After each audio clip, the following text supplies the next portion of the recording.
Primeira carta de São Pedro, capítulo... graças a Deus. Já gravaram. Versículo 7. Então agora já dá de ler junto. Confiai-lhe todas as vossas preocupações, porque Ele tem cuidado de vós. Faça o exercício de novo, diga para quem está do seu lado. Confiai-lhe, confiai ao Senhor, confiai para o Senhor todas, pensa bem no todas, as suas preocupações, todas, porque Ele tem cuidado de vós. Palavra do Senhor. Por que eu estou insistindo tanto nesse texto? Primeiro, porque foi o texto escolhido como tema para o acampamento. Segundo, porque nós estamos sendo convidados, e de modo muito especial nesse acampamento, a uma experiência concreta. Algumas das coisas que nós ouvimos aqui, ou talvez a maioria, a gente já sabe aqui, já está aqui na cabeça. Mas precisa descer para o coração. Tudo que existe de concreto na vida, tudo, essa caixa, esse arranjo de flores, esse monitor de televisão, esse rincão, tudo que existe de concreto aí fora, primeiro existiu na cabeça de alguém. Alguém que desenhou, alguém que projetou. Você já veio pela televisão o projeto do novo rincão. Mas antes de existir na cabeça, precisa nascer no coração de alguém. Esse é o primeiro lugar. Por isso o cumprimento dessa promessa é tão importante. Dar-vos-ei um coração novo. E para isso eu vou derramar sobre vocês um espírito novo.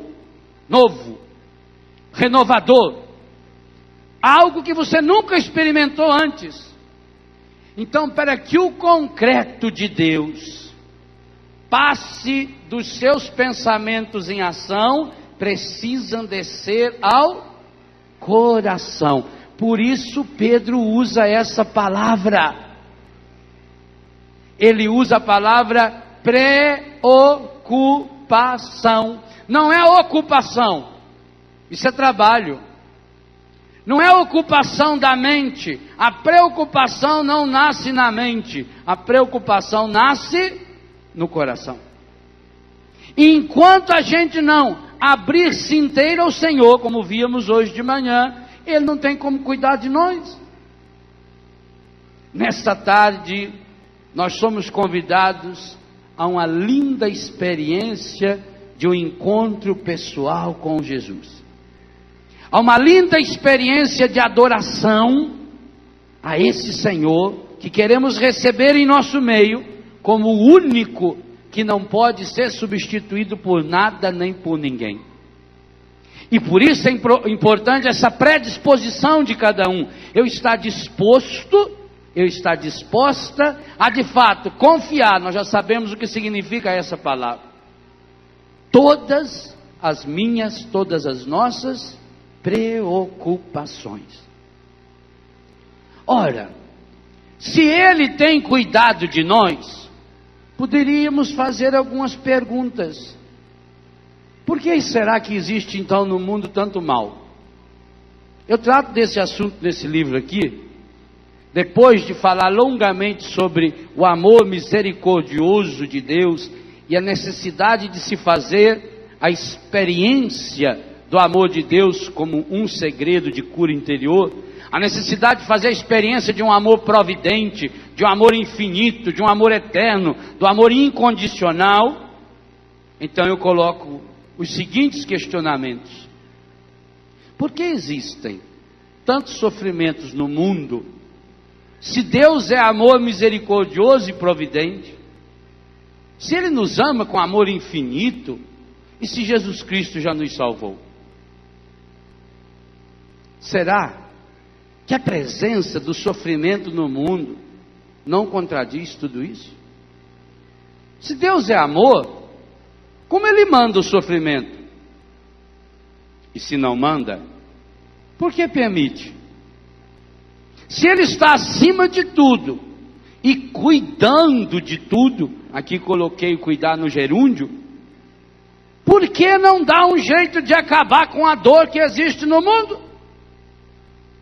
Quantas vezes você deve ter ouvido ou proferido perguntas semelhantes a essas? Quantas vezes? A partir desse capítulo, eu procuro mostrar o que o catecismo, o que a Bíblia nos ensina e o que Deus pode nos inspirar para responder a essa questão.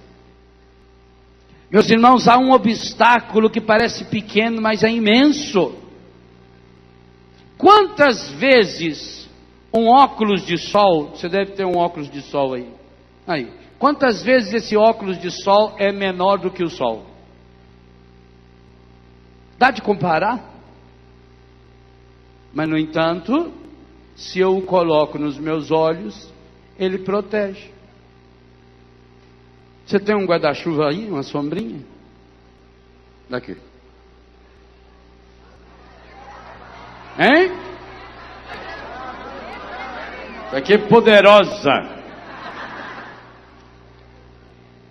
Poucas coisas são mais frágeis do que esse trenzinho. Hein?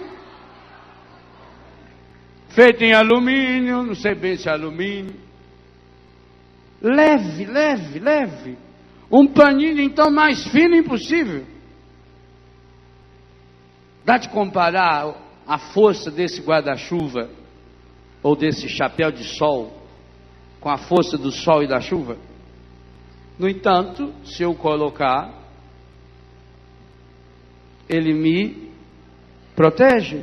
Mas não é infinitamente menor do que a chuva? Infinitamente mais fraco? Não é infinitamente, mas infinitamente menor do que o sol? E no entanto, posso sair para a rua, sou sossegado, esse não tem aquele negócio para a gente ir girando assim. E eu estou protegido do sol. Aliás, esse é um dos mistérios que eu tenho pesquisado na vida, é como é que todo mundo já perdeu o guarda-chuva e ninguém acha o guarda-chuva. Não é? Todo mundo diz, eu esqueci o guarda-chuva, perdi.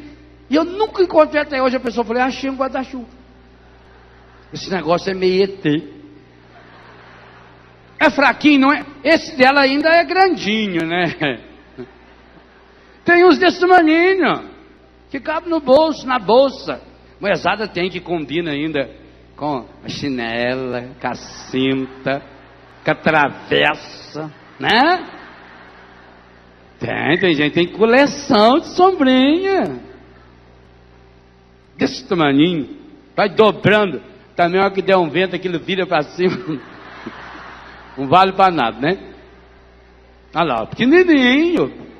Olha, tudo pequenininho, tá vendo? Olha, todo mundo tem, né? Que beleza. Uma das vantagens de chover é isso. O pessoal vende bastante guarda-chuva, vende sombrinha, né? Tudo baratinho. R$5? Olha, barato, né? Então, aqui tem uma barraca mais barata, é 4. Para vocês vão. Não é infinitamente menor?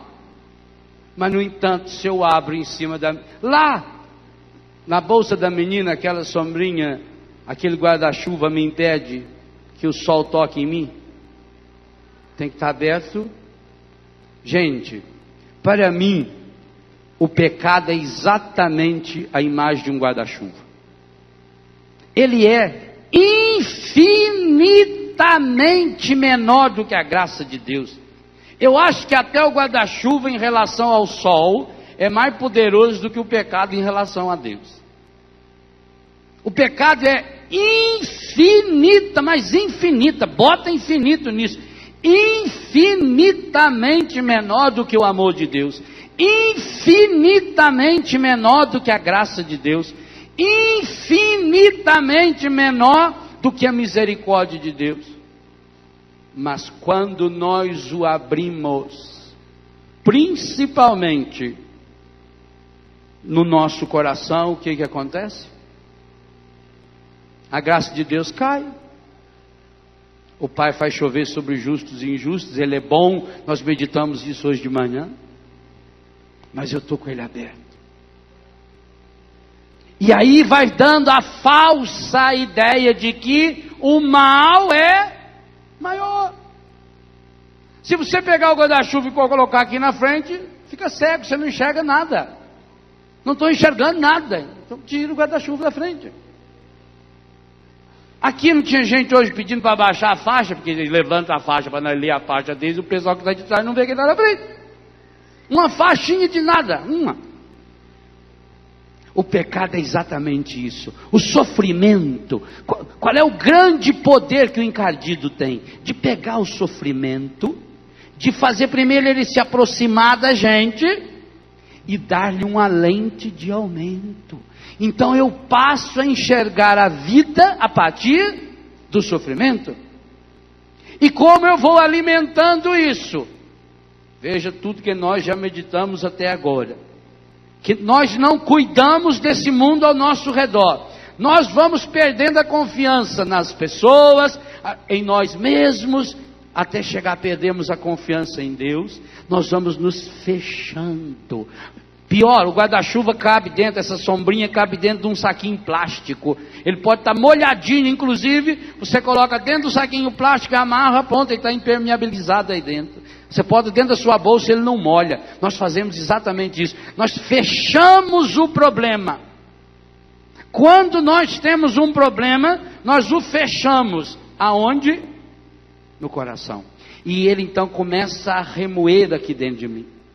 E ele vai se transformando numa pré-ocupação. O que é pré-ocupar? É ocupar antes. E eu fico Então, o apego ao passado. Porque eu vou trazendo o meu passado que não foi assimilado, que não foi perdoado. A visão distorcida e errada do presente, da realidade que eu estou vivendo. E a preocupação vai me amarrando. Vai me tornando uma pessoa condicionada, fechada. E eu então vou precisar alimentar o meu coração com esse alimento estragado que o mundo está me oferecendo. Enquanto não aprendemos a confiar no Senhor, essas preocupações, o que significam essas preocupações? Aquilo que eu tranco aqui dentro de mim. O que Pedro está falando, e ele fala isso porque ele ouviu Jesus falando. Se você ler o capítulo 6 de Mateus, no Sermão da Felicidade, você vai encontrar com os detalhes essa pregação de Pedro que nós estamos tendo nesse acampamento. Quando Jesus disse, olhai as aves do céu, olhai os lírios do campo, eles não trabalham, eles não juntam em celeiros, vosso Pai Celeste os alimenta, vocês valem mais do que eles. E lá no finalzinho, no versículo 33, a partir do 32 já começa dizendo, buscai antes, não vos preocupeis com o dia de amanhã, não vos preocupeis com o que haveis de comer, de beber ou de vestir, buscai em primeiro lugar o reino de Deus. Olha que coisa impressionante. Jesus não estava falando que você deve cruzar o braço. Jesus não estava falando que você não tem que trabalhar. Não, está dizendo que você não tem que se preocupar com essas coisas. Que você tem que se ocupar, buscar em primeiro lugar o reino de Deus e a sua justiça. E todas essas coisas virão como? Significa que nós precisamos de todas essas coisas. Mas quando é que elas virão como acréscimo? A conclusão do capítulo 6 de Mateus. A cada dia basta o seu cuidado. Porque ele volta nessa palavra cuidado. Ele tem cuidado de vós. Deus cuida de mim na medida em que eu vou também cuidando das coisas de Deus em minha vida. O pecado não tem o poder de afastar Deus de mim. O pecado tem o poder de me afastar de Deus. O pecado não tem o poder de fazer o sofrimento entrar na sua vida. Tem o poder de fazer você deixar-se dominar pelo sofrimento. O pecado faz com que você enxergue qualquer realidade, inclusive as boas. Longe de Deus, as coisas boas se tornam coisas ruins. Tudo que a gente faz de forma errada, mesmo que seja uma coisa boa, acaba sendo ruim. Comida é coisa boa? Come demais para ver. Água é coisa boa? Bebe demais. Sexo é coisa boa? Claro, foi Deus que fez. Faça do jeito errado para ver. Percebam, quando nós nos afastamos de Deus, até as coisas que são boas, quanto mais as que não são boas. O pecado tem o poder, quando eu me fecho nele, quando eu fecho o meu coração, quando eu abro o guarda-chuvinha, quando eu protejo o meu coração, o sol está lá imenso, eu abro o guarda-chuva e ele não me atinge. A chuva está caindo, eu abro o meu guarda-chuva e ela não me atinge. A graça de Deus está sendo derramada. São Paulo nos diz em Romanos 5, o amor de Deus foi derramado. Mas nós estamos lá com o nosso guarda-chuvinha aberto. E tem gente que leva esse guarda-chuvinha para todo lado. E não deixa a graça de Deus atingir sua vida. E depois reclama. Ah, porque será que Deus permite o sofrimento? Deus não permite o sofrimento. A doença não vem de Deus. Você não vai encontrar nenhum lugar, nem da Bíblia, na interpretação correta, dada, portanto, por Jesus, e no catecismo que diga, a doença é vontade de Deus. Por isso Jesus curava todas as pessoas. O sofrimento não é vontade de Deus. Deus não manda a doença e Deus não permite a doença.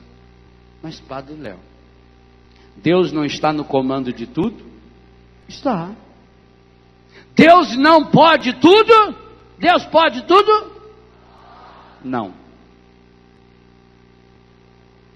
E nesse livro eu ensino o porquê.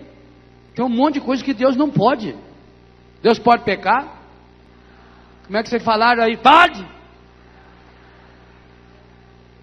Deus pode fazer o mal? Deus pode deixar de perdoar? Deus pode deixar de amar? Se fizesse isso tudo, ele deixaria de ser Deus? O poder de Deus é infinito naquilo que é de Deus, naquilo que pertence a Deus. Agora, eu vou querer atribuir o poder de Deus àquilo que não é a área dele. E se há uma coisa que não é a área de Deus, é a área do sofrimento e da doença gerada como consequência do pecado. E há uma parte do catecismo que impressiona, que inclusive traz citações de São Tomás de Aquino, dos grandes pensadores da igreja. Os santos chegaram a pensar o seguinte: olha, se Deus não fosse maior do que o sofrimento, então nesse caso, Deus teria a obrigação de impedir o sofrimento. Se Deus não tivesse a capacidade de transformar qualquer mal em bem, então sim, aí por obrigação, Deus teria que impedir o mal. É uma lógica espetacular.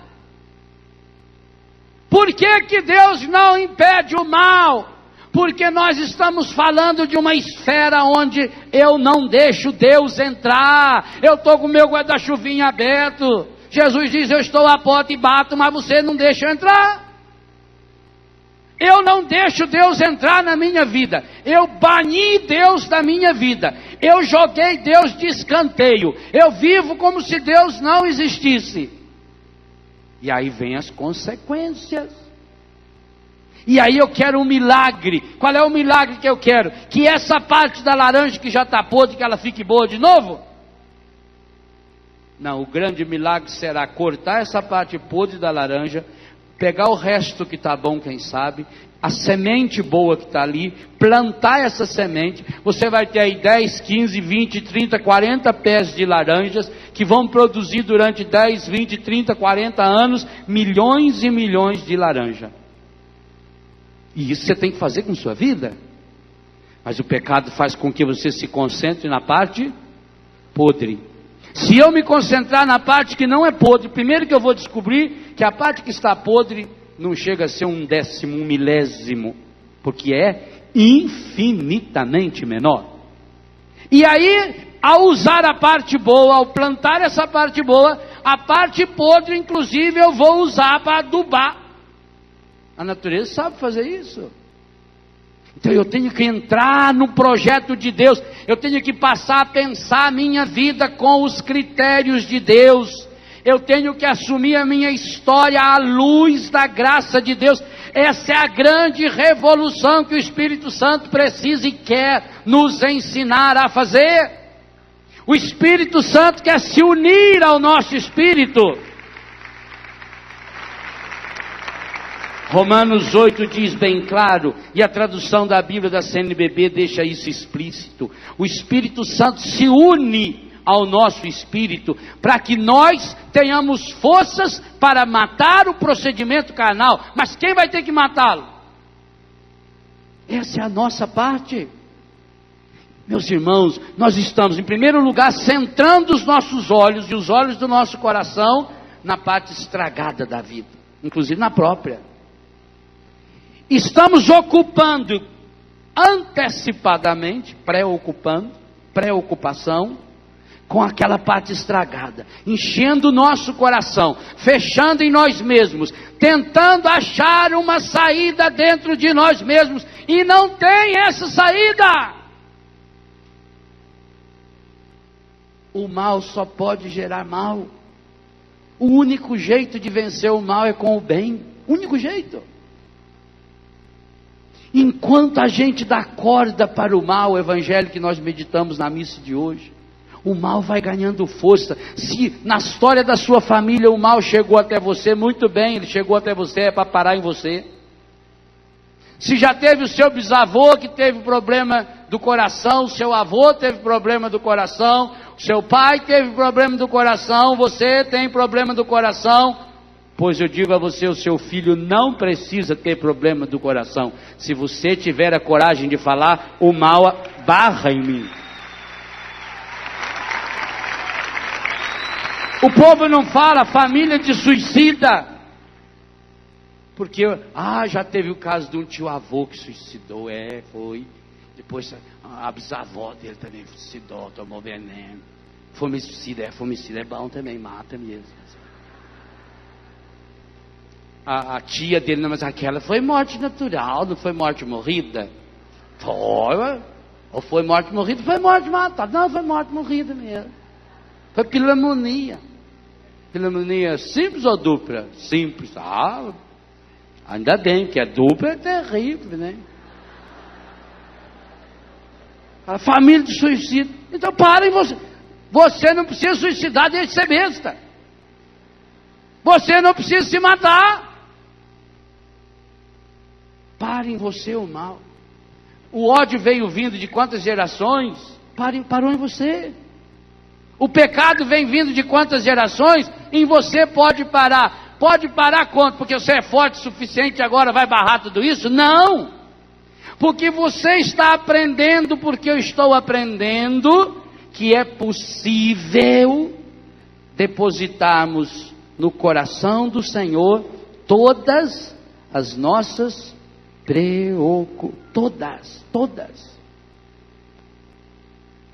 Agora isso significa passar a agir segundo Deus. Isso significa uma mudança de vida. o que é terrível, nós gostamos da doença. Sabia disso? A grande maioria das pessoas que estão doentes gostam da doença. É uma forma de chamar atenção. Hoje se sabe, por exemplo, que normalmente aquele aluno que mais faz bagunça na sala, na verdade ele quer chamar atenção. Ele tem problema, ele não foi amado, não deram atenção para ele. Machado de Assis dizia que o menino é o pai do homem, a menina é a mãe da mulher. Aquilo que eu sou em menino, eu vou gerar como homem. É exatamente isso. Quantas pessoas estão doentes porque querem chamar atenção para si? É uma forma de a pessoa ser amada. Por que será que Jesus fazia tantas perguntas? A coisa que Jesus mais fez no Evangelho, eu já contei. Mateus, Marcos, Lucas e João, se eu não estiver enganado no número, são 287 perguntas. Em 100 e poucos capítulos. 287. Dá quase 3 perguntas por capítulo. Quase toda a parábola de Jesus acaba com uma pergunta. A pergunta em Jesus é um recurso pedagógico. Jesus, eu não conheço nenhum outro pensador na história humana, nenhum outro texto que traga tantas perguntas como o Evangelho. Faça essa experiência. Comece hoje a ler o Evangelho de Mateus com uma caneta vermelha e cada vez que tiver uma pergunta. Pergunta é quando no final tem aquele guarda-chuvinha antigo assim. Se for em espanhol, para nossos irmãos paraguaios, de baixo para arriba assim. Risca e depois conta. Você vai ficar impressionado. E mais impressionado vai ficar com aquelas perguntas que eu classifico de tolerância zero. As perguntas imbecis feitas por nosso Senhor Jesus Cristo. As perguntas idiotas que ele fez. Gente do céu, como é que pode um homem com aquela inteligência fazer determinadas perguntas? Será que ele era burro? Por exemplo, quando vieram prender ele, aquele bando lá de o exército todo, com aquelas tochas, aqueles homens tudo armados, e ele estava sozinho lá, né? Os apóstolos estavam escondidos num canto. Quando chegaram lá, encurralaram ele, o que ele falou? Quem que vocês estão procurando? Ai, eu acho espetacular. A quem procurais? Posso servir de alguma coisa? Posso ser útil?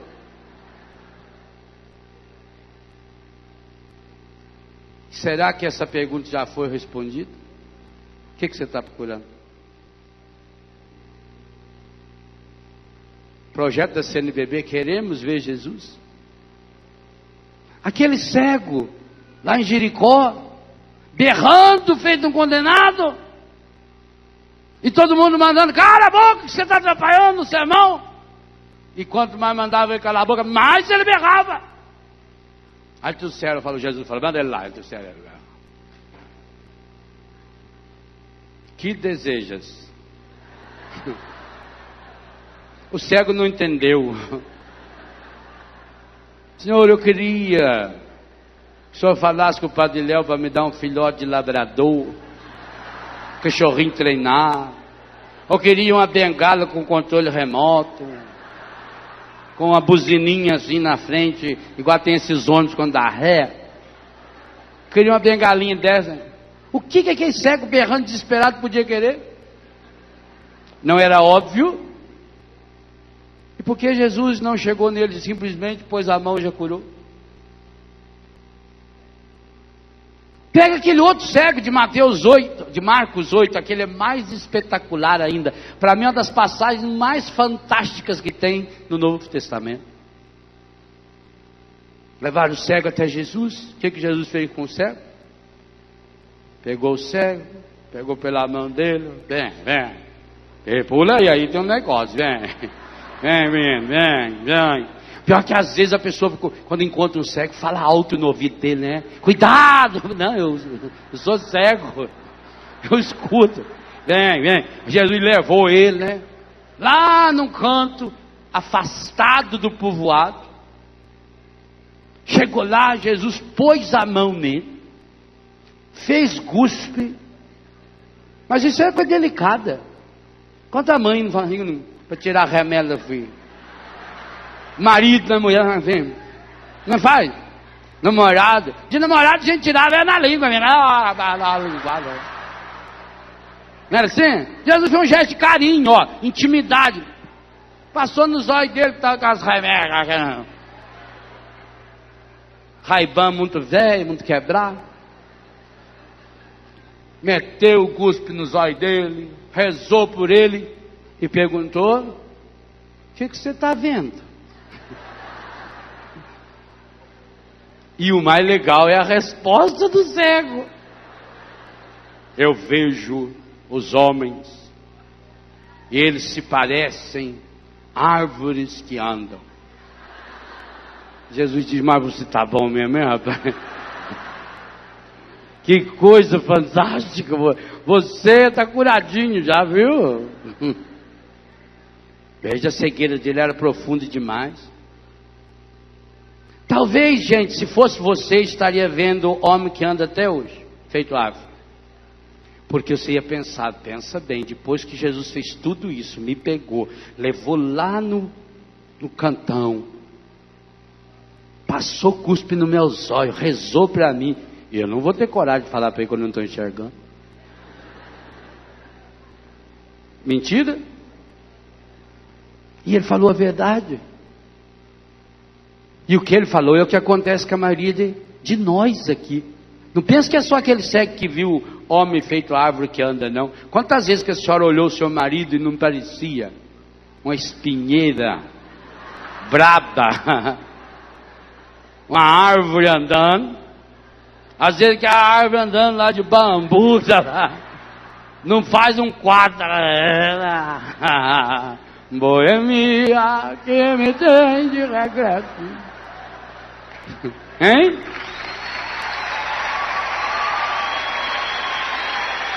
Quantas vezes você não viu a sua mulher, aquilo parecia uma paineira que estava vindo, cheio de espinho e flor, com a beleza. Não é assim? As pessoas que nós não gostamos são aquelas árvores. Jesus perguntou, ele falou. Aí o que Jesus fez? Rezou de novo. E aí a conclusão de São Marcos é que agora curado, ele enxergava nitidamente. Essa palavra está na sua Bíblia, leia bem. Nitidamente. Ele só passou a enxergar nitidamente depois que foi? Nós não enxergamos nitidamente. Nós olhamos para uma doença e é uma árvore que anda. Nós olhamos as coisas e damos uma proporção, porque é tendência natural da pessoa exagerar um pouquinho, entendeu? Exagera um pouco. Quem conta um conto aumenta um ponto e vai indo. Porque como a outra pessoa não consegue captar o que eu estou sentindo, eu tenho que contar e eu tenho que fazer com que a pessoa sinta o que eu estou sentindo. E o único jeito eu vou exagerando. Tem gente que inclusive já costumou fazer isso. Já tem mania mesmo de exagerar, de mentir. Por que Jesus pergunta?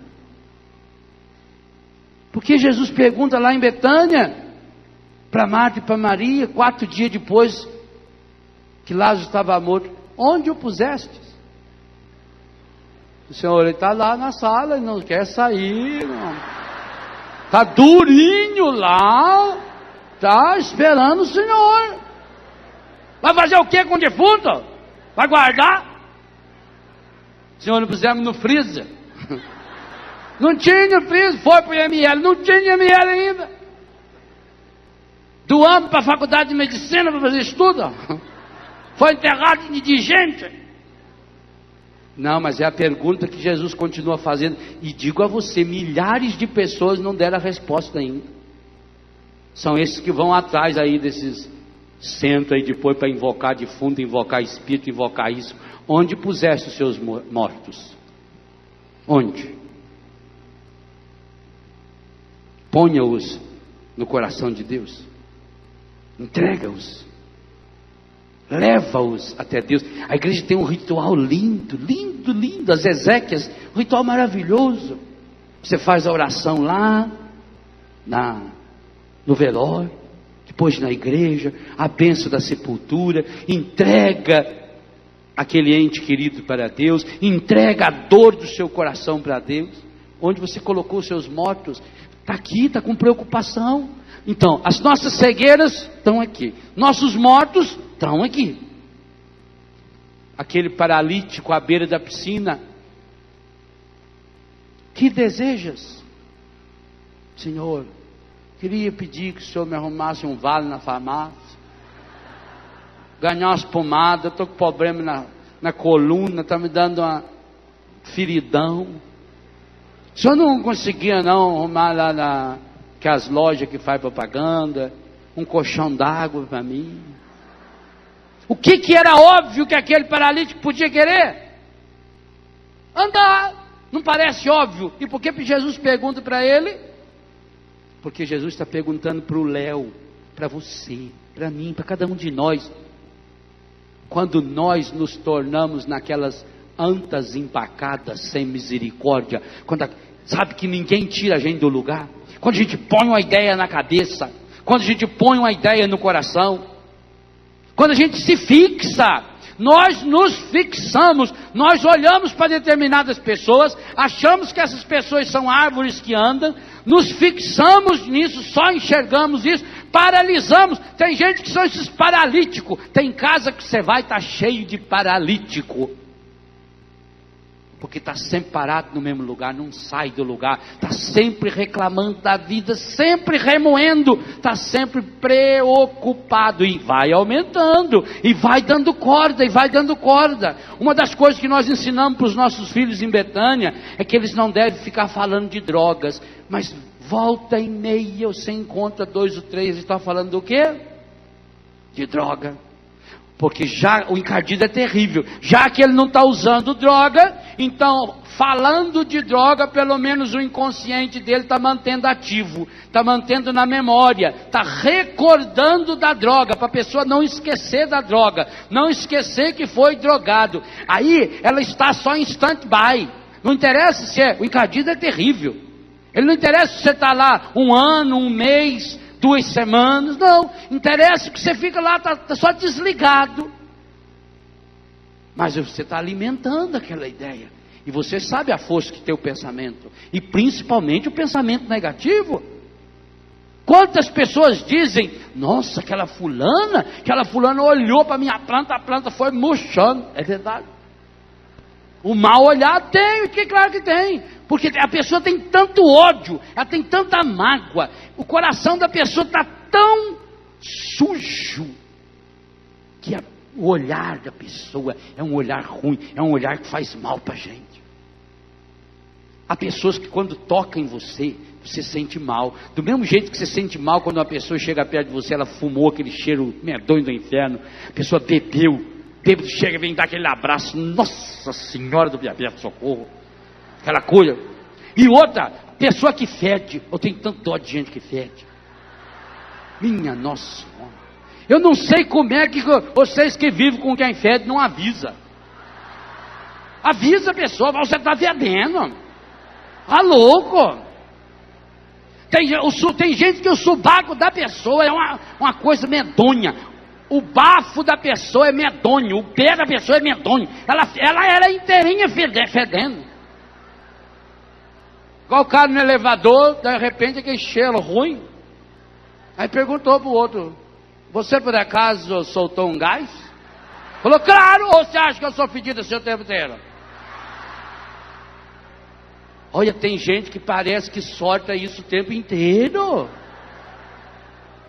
O primeiro-ministro da Hungria estava na Inglaterra, visitando a rainha, e aí estava na carruagem, de repente ouviu um barulho. Pum! Aí a rainha ficou com, né? E falou para ele, olha, o senhor me desculpe. Ele falou, imagina, eu pensei que tinha sido o cavalo. nem tinha imaginado. Olha, nem. Só não se incomoda. Pensei que fosse um cavalo. Então a pessoa cede. Fala para ela que ela cede. E ela levanta o braço e veja.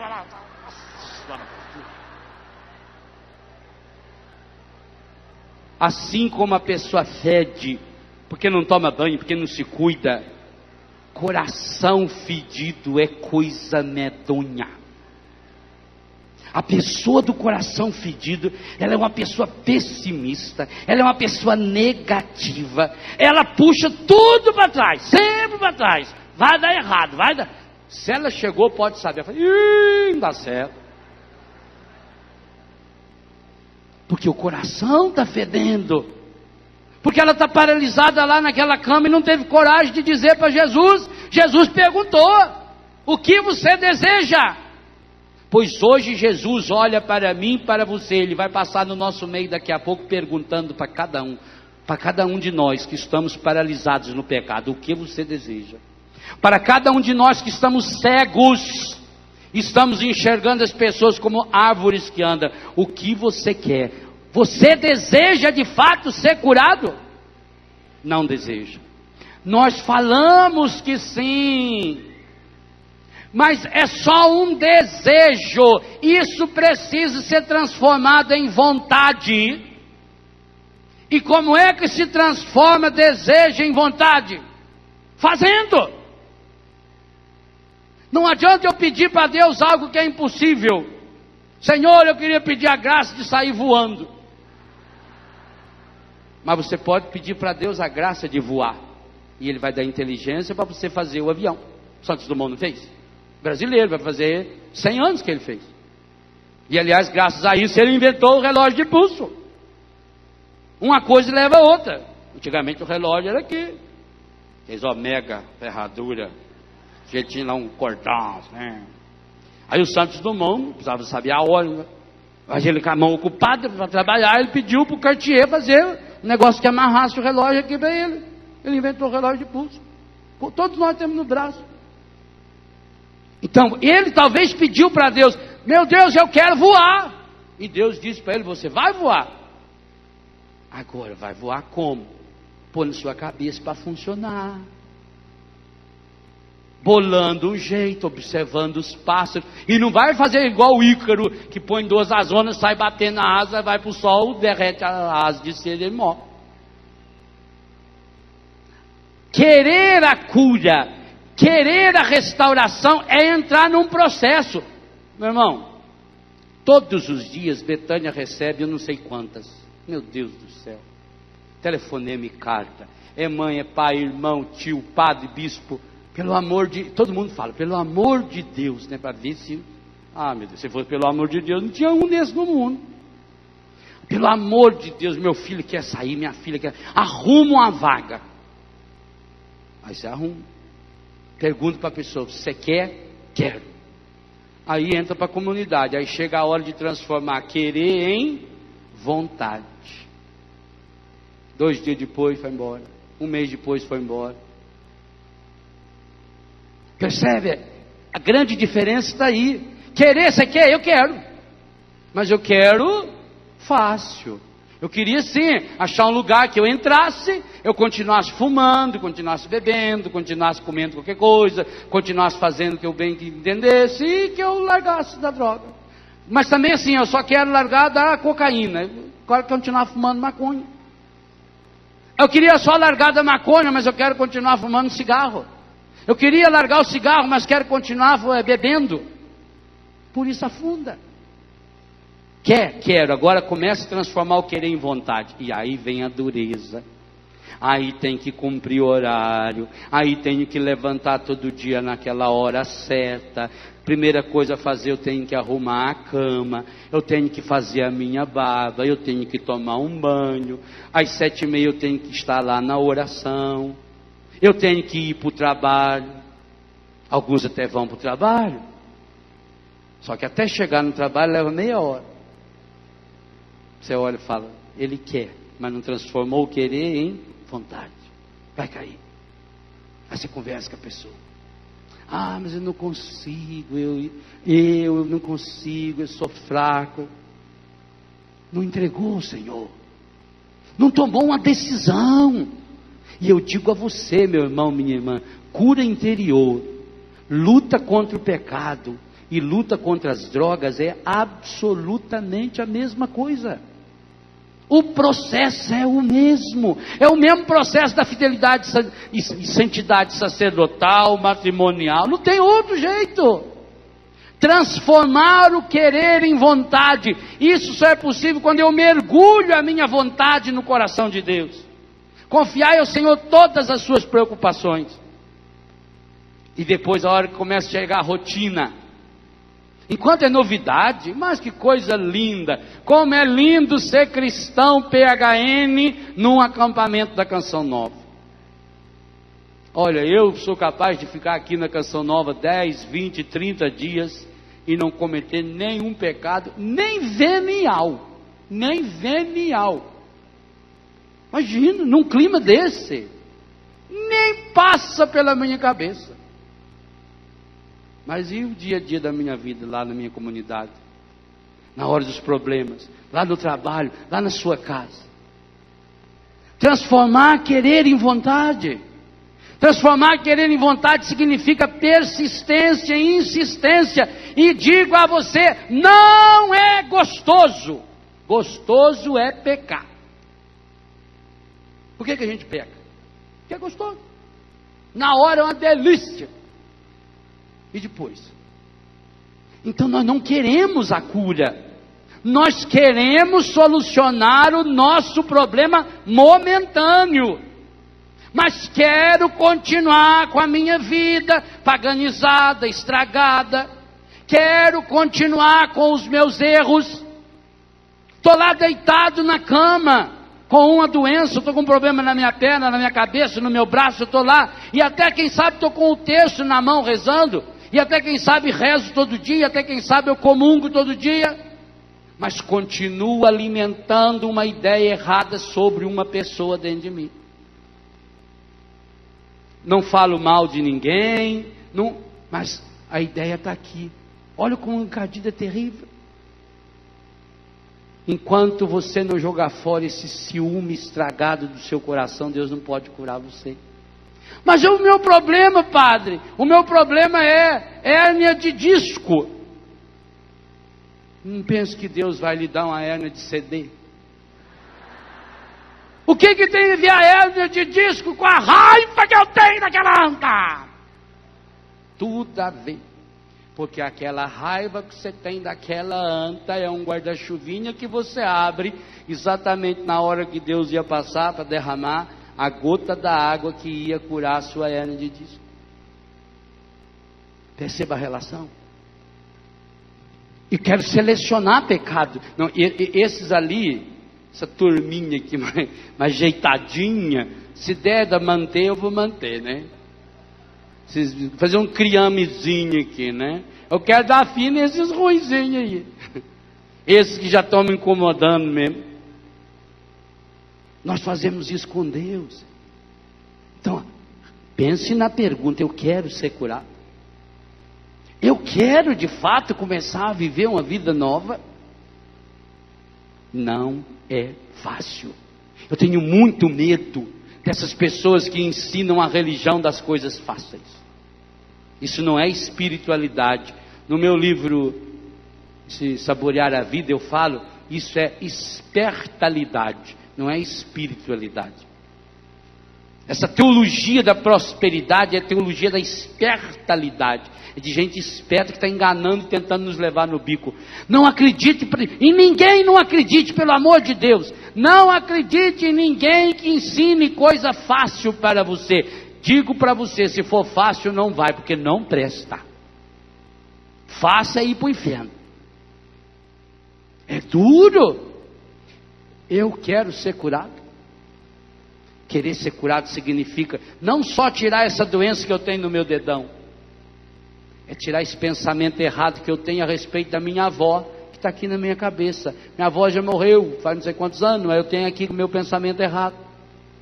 Mas não tem ligação nenhuma do meu pensamento. A minha avó, ela não gostava de mim, ela gostava mais do meu primo, ela foi injusta. Ela que inclusive influenciou meu tio para ele pegar aquela parte do terreno lá no canto, que era o melhor e que sobrou para o meu pai, lá, e meu pai sofreu, mas eu me condenado. E como é que você ganha? Perdão a 10 vereadores daquela. Aqui se faz, aqui se paga. Por isso essa velha sofreu. Vai perdoar sua avó? Então não peça a cura do seu dedão. Porque Deus não trabalha com coisiquinha. O que o primeiro Papa falou aí? Confiai-lhe. Confiai-lhe. Confiai-lhe. Todas, não pode excluir nenhuma. Há uma íntima relação entre a doença do meu dedão e a raiva da minha avó. Mas há também uma íntima relação entre o meu câncer, a minha tuberculose, o meu problema cardíaco e esse programa que eu assisto na televisão do Encardio. Eu quero ser curado? Eu sou capaz de cortar esse laço, esse vício? Nós não queremos. Nós queremos assim, ajeitar a nossa vida, arrumar um jeito de ir levando. Como é que você está? Vou levando.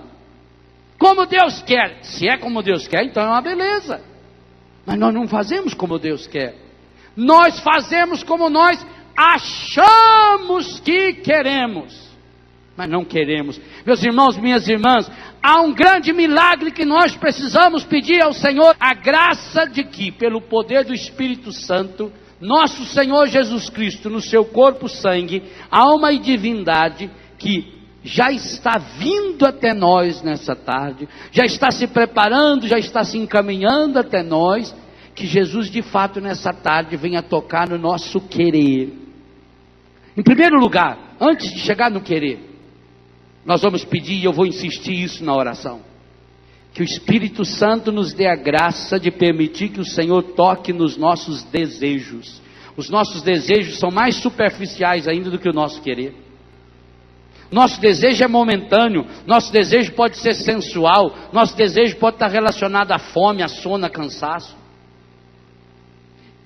Ao entrar no nosso desejo, nós queremos pedir ao Senhor que Ele venha no nosso querer. Querer é o desejo alimentado. O desejo que eu vou satisfazendo de forma repetida. Mas eu preciso dar um passo ainda mais. Eu preciso ter um encontro pessoal com o Senhor, para que Ele possa de fato tocar lá nas raízes das minhas preocupações, no meu coração, lá onde acontece a decisão do ser humano, lá no íntimo da sua consciência, aquilo que é dogma da nossa fé, o sacrário inviolável, a consciência, ou o que nós chamamos coração, a cura do nosso coração. É lá que está a vontade. Jesus disse que é de lá que brotam todas essas coisas estragadas que nós estamos experimentando. Então nós precisamos de uma graça especial, de permitir que o Senhor chegue até o meu coração. Mas se você não abrir espaço, Ele não passa.